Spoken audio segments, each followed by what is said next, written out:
Okay, Antioch Bears, the last couple of weeks we've been talking about quadratic functions, and as we get closer to the date of the test on this subject, I want to make sure I put up a couple of videos to recap some of the things we've talked about. A quadratic function's equation will always have an x squared present. The generic version looks like this.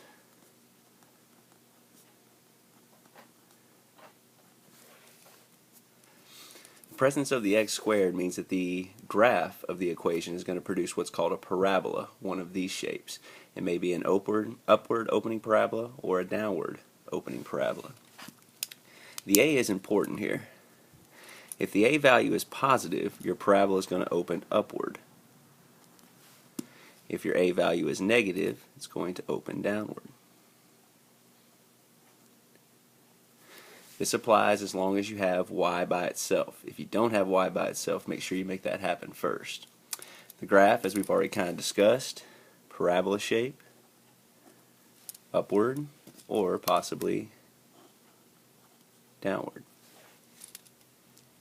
So if you're given a list of equations and you're asked whether or not it's quadratic, you're looking for the x squared. If you see the x squared present, you've got a quadratic function. If it's not there, you don't.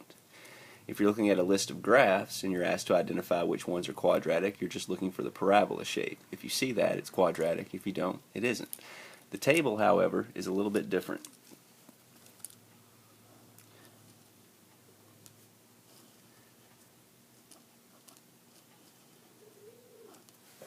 In a table of values, suppose we got x's 1, 2, 3, 4, and 5.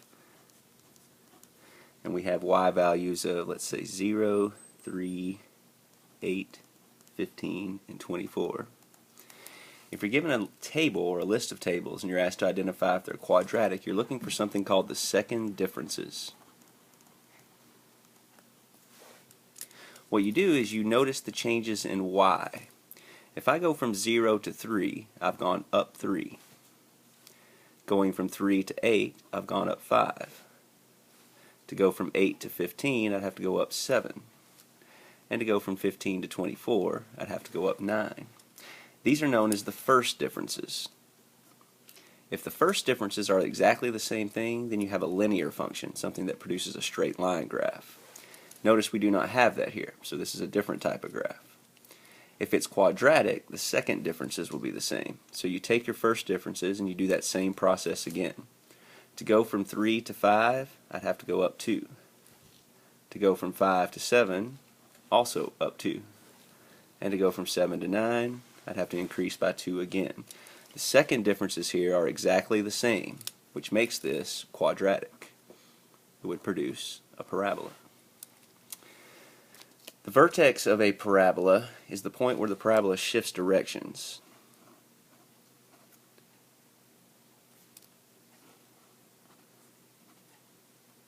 Whether it's opening upward or downward, you'll find it at the very apex of the parabola. It'll be a specific location on the graph, so a vertex is always going to be identified by its xy coordinates. The maximum and minimum is the y value of the vertex. It's important to note that a parabola can only have one or the other. It can't have both a maximum or a minimum. It's going one direction forever. So if it's opening upward, it has a minimum, because it'll just keep going up forever. It never stops. So no maximum here. If it's going downward,